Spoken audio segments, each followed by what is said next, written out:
Okay, we are live on the 10,000 Club, and I'm here, or Cindy is here, and I'm here, and we're here with John Hagerty.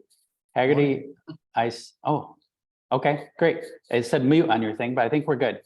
So I want to thank you, but we are live and we're here, and thank you, John, for being here and being willing to answer a couple questions for us and let us see into your business team and your workings a little bit. So Cindy, do you have any questions for John to start us off? I have a ton of questions for you, John. Okay. Good morning. John, so everybody knows John is a great realtor. He's in Lansing, came to 5-Star. How long ago, John? Last September, this past year, 2022.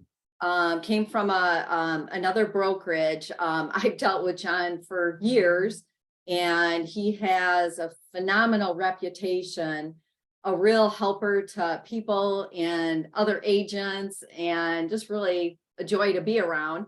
But we're going to talk with him today about kind of team. He's got a team, and asking him some questions. John, what made you feel like you needed to go on it to start a team? Pros, cons, things like that. So John, why don't you tell us a little bit about yourself? Sure. So my background actually was in a lot of different businesses. I've always been an entrepreneur and have had multiple businesses. I was attracted to real estate probably 15, 18 years ago, mostly from the investment side. I wanted to get into the investing side of it. I have rental properties as well, and I flip a few here or there.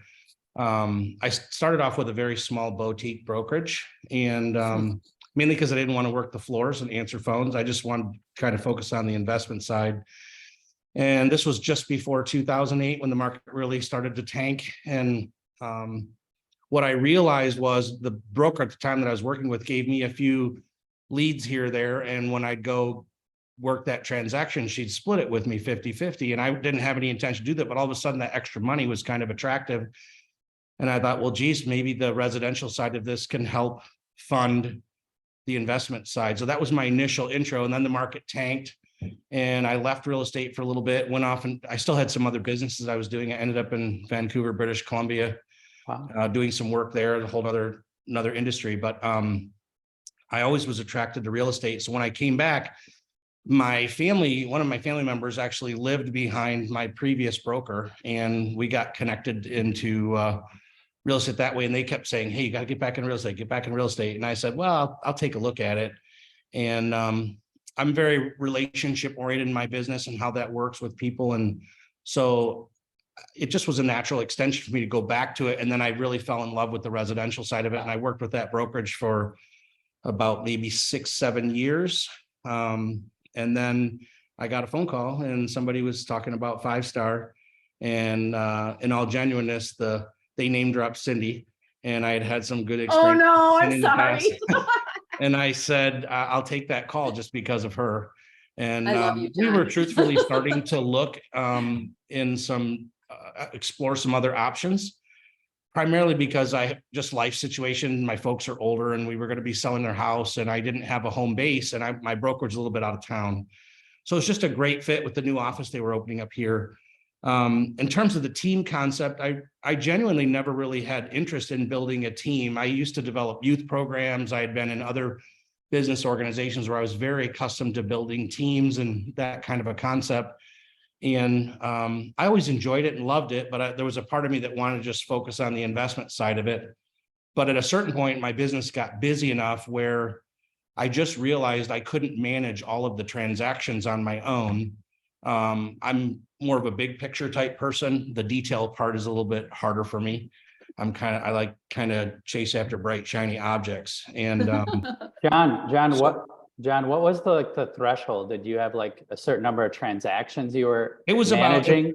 Yeah, I mean, so I have rental properties as well. So it's I'm flipping properties. So it was just too much to manage it all. But for me, it was about managing about 8 to 10 transactions at the same time, closing in a month, that I was just thinking, I'm starting to get sloppy. And that was really a concern for me. It's not that I couldn't do more. It's just that I just knew that I wasn't going to be as effective. It's not my natural gift. And so that started me on the journey of looking to perhaps bring somebody on as an assistant, a transaction coordinator.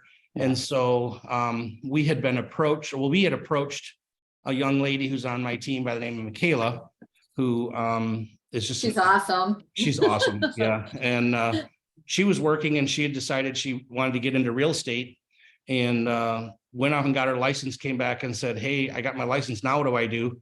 And so we started to talk to her about what it takes to be a realtor. And she said, "Well, I'm really looking for something that's more consistent income rather than commission based, at least to get started." And at that time I said, "Well, I'm starting to feel like I need to have someone to help me in my business." So I took her on as part of my initial steps of my team as my transaction coordinator. I call her my business partner. Yeah. And so that was the initial steps. And then what happened is, because I had somebody helping facilitate all the transactional process for me, all of a sudden I had more time to do some of the increase the number of transactions. And so at that point I was buying some leads. I'm a natural networker, so I can do that stuff, but it's not my favorite thing to do, to go out and join clubs. And I'm not a big rah-rah guy and all that kind of stuff. So, John, what is your, Really? what does your team look like right now? Like, do you have, how many is it? And what are their so kind we of have a roles? small team. It's 4 folks, and we have a 5th person who's on a sabbatical kind of right now. He's Okay. got a young child. So there's a small team of 5. And as I was saying in the beginning, I didn't really necessarily have an interest in building a team. What happened is I had a couple of people that approached me and said, "Hey, I know you've been doing this for a while, and I'm just wondering if you would help me. Would you kind of mentor me or help me get into this industry?" And my background in youth development is a lot of very service-oriented types of things. And so it was just a natural extension for me to want to help somebody. And so that's how I started to create a team, was just because there was a need from somebody who said, "Hey, I'd like to have some help." And I said, "Sure, I'd be happy to work with you." And we had to figure out a way to make it win-win, but I wanted to help somebody.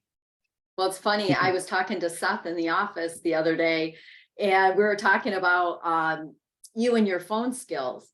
You pick up the phone, it's a natural. And Seth was telling me, we were laughing. He goes, John will be talking to a client. He'll put it on mute, and then he'll be teaching me. Now, this is what you want to do, Seth. And you want to say this, you want to do that. He goes, I don't know if I could ever do that. And I said, yep, that's because John is a master. Well, that's nice. It's like, Yeah. but he said that he had watched you, on the phone, and just really ask people about them, talk about them and the conversation.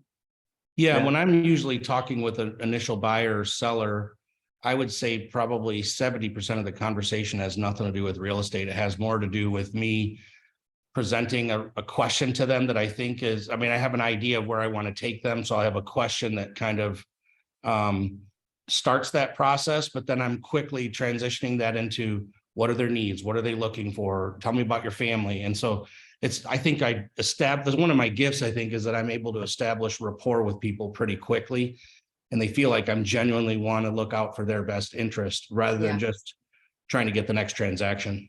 Yep. I really like that, John. Do you, is that how you would like train your team members or business partners? I even like that better than team members. Your business partners, like that real, do you have like meetings or training sessions, or is it like in the field, live, here we go, pause it, like that, like Cindy was saying? How do you mentor them along, and how are they learning to do business kind of like you, in your flow, in your vibe? Yeah, so we're a little bit unique in that, our team is set up where one of the challenges I had with the brokerage concept in the past was that I felt like my previous brokers, we were always branding the brokerage. And what I really felt like as a realtor, to be successful, you have to learn how to brand yourself. I have business development experience, so I knew how to brand myself. Yeah. But one of the concerns I had for my team members when they came in, this was why it was integral for me to select 5-star as well, is that when they came in, I wanted them to not be branding the John James team, but be branding themselves. We have to have a team name, obviously. But I really want them to be branding themselves, because my ultimate goal is I just want them to be successful. And if I help them to succeed in life and get what they want, I know that I'll get what I want out of it as well. And so for me, our agents can be pretty autonomous. They're welcome to plug in as much as they want, or they're welcome to be as solo as they want. We've had a couple other agents on our team over time, and we kind of, it ebbs and flows back and forth, but we do some team things together. There's certainly, when we have certain days that we go into the office, Mikhail and I will be there, and they can always plug into that, and they can be around just kind of the heat. My experience with real estate is that anybody can learn a transaction, but very few people know how to talk to people and how to pull things out of people to try to help them. Sometimes your buyers and sellers don't even know the questions they want to ask, but you as a realtor know where you want to take them so that you can help them to make a good decision that's going to be the right fit for them. So certainly the agents can plug in with me. I've had agents go with me on showings. I've had them go with me on listing appointments. I've had them go with me on closings. We've sat down several times. We try to get together once a month just to kind of sit down and talk through. One of my agents happens to be a little bit more autonomous than others, and he's very tech savvy, which I'm a little more old school. And so there's some things that he's doing on his own that I just don't need to do at this stage of my career. I've built a big database of people, so I primarily work that database. I don't maybe need to be as technology savvy with, Instagram and some of the other things that are out there. We can do that. And we do have some social media things we do to stay connected to our clients, but we get together once a month for what we call a lunch and learn, where we can go out and we basically, what we want to do is promote local business. So we'll go out, we'll have lunch together, we'll take photos of all the food and the area and the location. And then what we do is we give away a gift card to our clients. But in the meantime, we're talking real estate during that time. Often we try to get together. I just try to do check-in with them once a week, once every 2 weeks, just to say, how you doing? Is there anything I can do for you to serve you? But a lot of it is really just being around it. They're hearing Michaela, they're hearing myself talk. They can join us on those calls. I've made calls with them before and said, here, I'm just going to make a bunch of calls. You listen in, see what you think.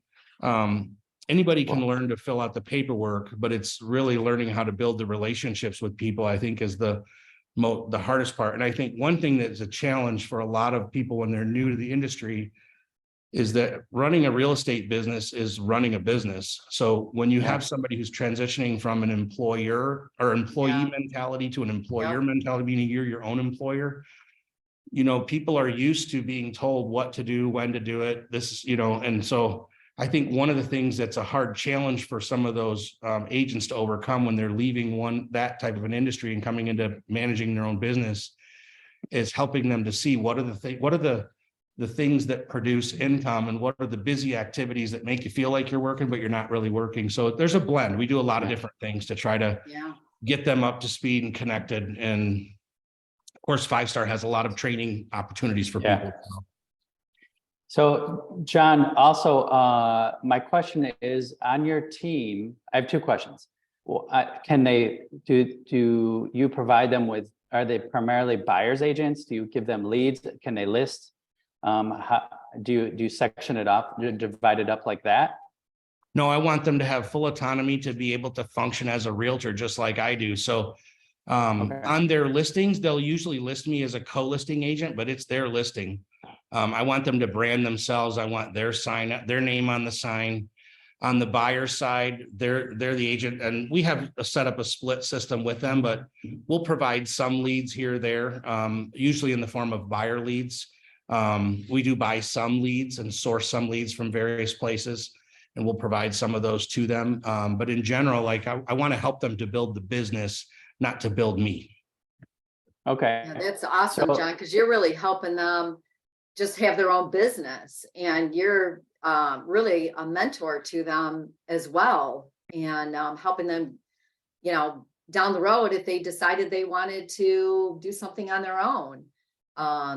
You're just preparing them for all of that. I mean, I think that's the goal. Yeah.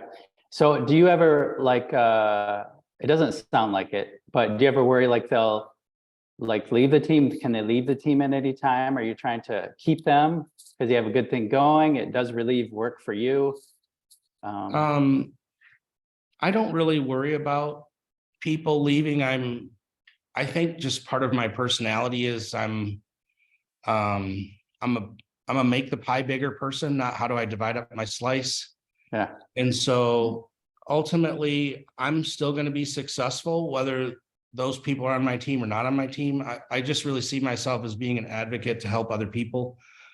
That's really was my motivation for it. I mean, it's nice to have to be able to have somebody pick up a lead that I maybe don't have time to do or can't do in that moment.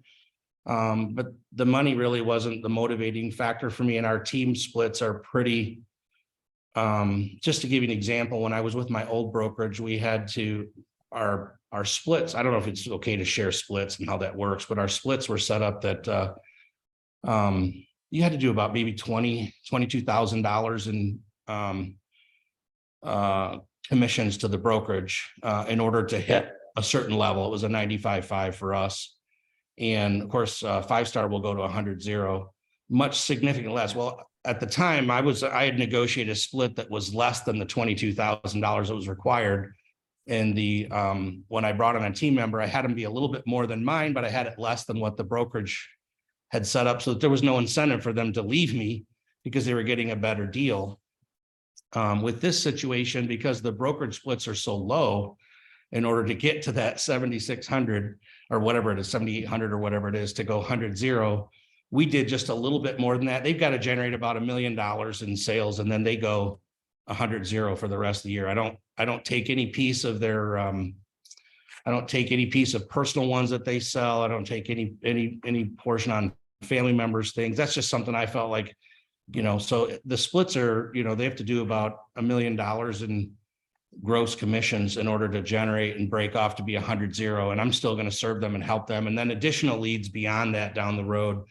If we're providing the lead, we'll take a small portion because we're paying for the leads or providing the leads. But if it's something they generate on their own, then they get to keep all of it. So, and again, it's not a lot. My motivation wasn't to do it for the money. It was more of, it's just something that I enjoy doing. I'm helping somebody else. And if I can contribute to them, that's a good thing. If I get a little bit of a reward from it, that's a great thing too. John, are there any things that you look for, or do you just kind of do it organically when someone comes to you, or is it a feel thing? Like what if I wanted to join your team, which we can talk about this after the live stream because it sounds pretty awesome. But what is there things you look for in people, or is it more like a feeling type of thing? Well, my background, as I said before, was in youth development, and I've worked with tens of thousands of families in that field in different countries and all across the US, and you get to know people. I'd say it's more of a gut feeling for me, but really what I'm looking for in someone is probably a couple of things. I didn't really think this through, but one would be somebody that's a self-starter. You really have to be self-reliant. In other words, you want to take initiative to do things. It's just not real estate. It just isn't an industry where you're told, this is when you work, this is when you have your vacation, like a time clock, like you're punching a time clock or work W-2. Nope. You're 1099. So you're your own independent contractor. So you need somebody who has enough motivation to go out and do it on their own. We look for people that are others focused. People that really are servant oriented, that want to serve other people. When I'm working with my clients, it's more important for me to make sure that we're looking out for their vested interest. Zig Ziglar used to say, if you help enough people get what you want, you'll get what you want, something along those lines. I'm paraphrasing, but I really believe that. I mean, if you're taking care of your people and you're serving them well, so we're looking for people with a servant's heart, people that are others focused, that want to make a difference in other people's lives, that have integrity, are genuine. I'm not really worried about somebody learning how to write up a contract. Anybody can learn that. I'm worried about people that are people, genuinely care for people, and they're going to serve people. And then set self-reliance, willing to go out and try new things. A little bit, it can be a little intimidating sometimes to go out and talk to a total stranger, but it's amazing how many people love to talk about real estate. Yeah. That's true. That's really true. Well, John, I've known you for a long time, and not only do you have a great reputation with your clients. In fact, I'm going to read one of the reviews. I absolutely loved it. But with other agents in the community. And I think you're such a great example of keeping keeping good communication when you're dealing with other agents, because, well, we know in the Lansing community, we're probably going to deal with those agents again. But it's so great. I know when I was, whether we were on the buying side or the listing side, I'm like, oh my gosh, I'm so glad I got an offer from John, That's nice. but that you're dealing with someone with integrity. And I was going through, I love your social media post, by the way, but one of your clients, which I think it just, it explains you so well. He said, the review was, he's a good man, a great agent, and a great friend. And that's really, that's exactly how I would explain you. Well, my business, I think, has been built on building relationships. So we do some unique things that I think some realtors may do, some may not, but I never wanted to be just a handshake at the closing table and never talk to you again. We want it to be fun, a fun experience. It can be stressful, but we want it to be fun and peaceful.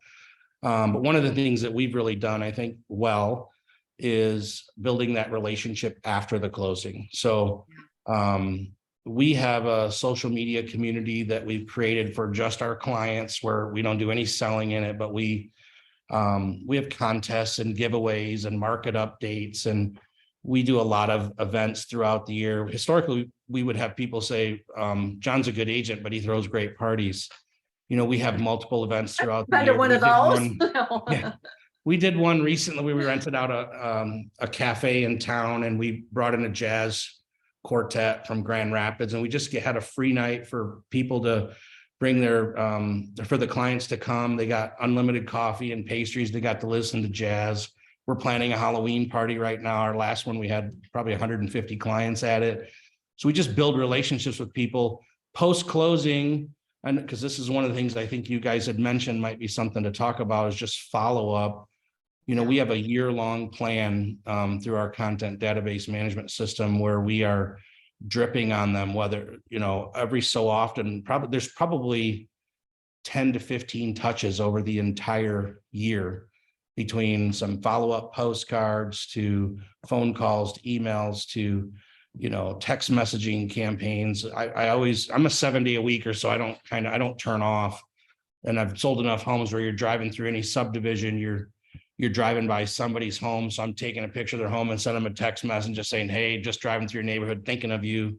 Hope you're doing great. I'm just always looking for ways to kind of add value and build that relationship. So I think one of the things that we've been really fortunate is that we've been able to create, past clients becoming clients again, because they experience that we were good at what we were doing, and we genuinely looked out for them with integrity. And then on top of that, we built the relationship afterwards as well. So it's amazing how many times, you hear people that say, yeah, my realtor, I haven't talked to him since the last time we closed, which was 5 years ago. I probably talked to those same clients 30 times in those over that time, just we stay in contact with them, but not in an aggressive way, not in a salesy way. It's relationships. Yeah, that's great. Many of them become friends. John, I'm going to ask Cindy here for any final questions, and I'm going to give you the last word. I'm going to ask you if you have any advice for someone who is thinking about starting a team, what kind of advice you would give. Maybe a way to go about it, just any kind of words of wisdom or something like that. I can tell just based on this conversation that you have like a servant's heart, you're a giver, you're an abundance thinker versus like scarcity and stuff like that. And I can say, Cindy and I get to see a lot of people, the inner workings of a lot of different, from our whole history.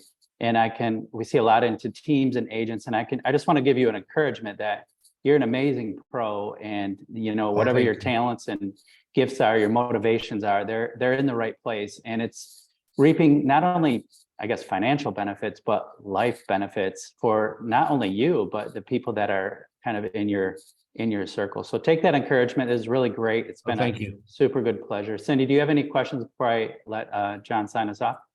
No, John, thanks so much for joining us. Well, thank you. I'm sorry I had to beg you. No, I'm just kidding. Hey, and you got your real cream in the refrigerator, but Deb was the one who got you that. That was very nice of you. But no, John, really, thank you. And you are an amazing person. I've always known it. And I'm proud to be your friend. Well, likewise, I appreciate the opportunity to serve alongside you, and I appreciate laughing with you a lot when we talk on the phone. So, Yeah. So John, any final advice for someone who is like, should I join a team? Do I want to start a team? My life is crazy. What's your kind of final words? Of so encouragement? joining a team, I think is, if you're a newer realtor and you're looking to learn the ropes, I think that's a really good option because you have the opportunity to maybe be mentored by somebody who can really help you to become successful. Obviously, if someone's going to sacrifice their time to train you, they have to be compensated in some way. So, you're obviously going to have some splits that you might not have if you just dove into real estate without having a team lead.